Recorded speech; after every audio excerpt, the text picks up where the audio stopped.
First class Dabhade या मूव्हीचा trailer release झालेला आहे आणि कसा आहे ट्रेलर तेच आपण या व्हिडिओमध्ये पाहूयात.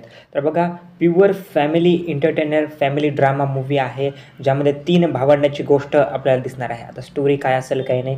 जेव्हा टीजर आला तर तेव्हाच मी बोललो होतो की एक फॅमिली ड्रामा मूव्ही आहे. घरातील भांडण, घरामधील लग्न आणि शेवटी एक हॅपी एंडिंग या टाईपची स्टोरी जी आहे ती दिसत आहे. नेमकं एक सिंपल फॅमिली ड्रामा मूव्ही आहे बघा. आणि प्रोडक्शन हाऊसविषयी मी बोललो होतो की टी सिरीज आणि त्यासोबत आनंद एल रॉय या चित्रपटाला प्रोड्यूस करत आहेत. त्यामुळे मूव्हीची जर तुम्ही प्रोडक्शन क्वालिटी बघितली, कॅमेरा वर्क बघितलं किंवा सिनेमॅटोग्राफी बघितली तर या सेक्शनमध्ये मूव्ही कुठंच कमी पडताना दिसत नाही बघा. गाणीही बऱ्यापैकी ठीकठाक आहेत आणि या सर्व गोष्टी ज्या आहेत ठीकठाक आहेत.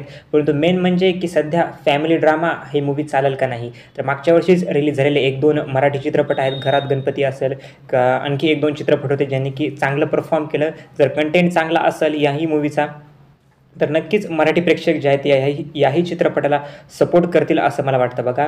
मी तर नक्की बघा, मला तरी वाटतं की हा मूव्ही याने चांगलं परफॉर्म करावं. आता स्टारकास्टचा प्रश्न येत नाही बघा, कारण की मागच्या वर्षीच एक मोठ्या स्टारकास्टचा चित्रपट येऊन गेला, ज्याने की बॉक्स ऑफिसवरती नॉस्टेल्जियाच्या नावावरती खूप चांगलं परफॉर्म केलं आणि आता एरवी तो चित्रपटही आदळला असता असं मला तरी वाटतं, कारण की स्टोरी वाईज त्या चित्रपटामध्ये काहीच नव्हतं.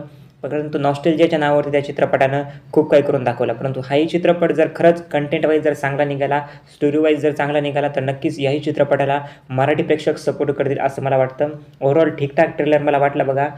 बाकी सर्व गोष्टी बऱ्यापैकी ठीक आहेत. ॲक्टिंग वाईज जर बघायला गेलं तर चांगले स्टार्स आहेत चित्रपटामध्ये. अमय वाघ आहेत, सिद्धार्थ चांदेकर आहेत किंवा क्षितिज जोग आहेत आणि हेमंत ढोमे यांचं डायरेक्शन आहे बघा. हेमंत ढोमे हे महत्त्वाचं काय आहे तर यापूर्वी जे त्यांचे चित्रपट जे आहेत, यापूर्वीचं जे त्यांचे मूव्हीज येऊन गेल्यात त्या बऱ्यापैकी स्टोरी वाईज असतील, चांगल्या होत्या बघा. त्यामुळे मला एक चान्स द्यावा वाटतो याही चित्रपटाला प्रेक्षकांनीही आणि मी स्वतःही की हा चित्रपट एकदा थिएटरमध्ये जे आहे जाऊन बघावा. तुमचं मत देखील नक्की कमेंट सेक्शनमध्ये सांगा. थँक्यू.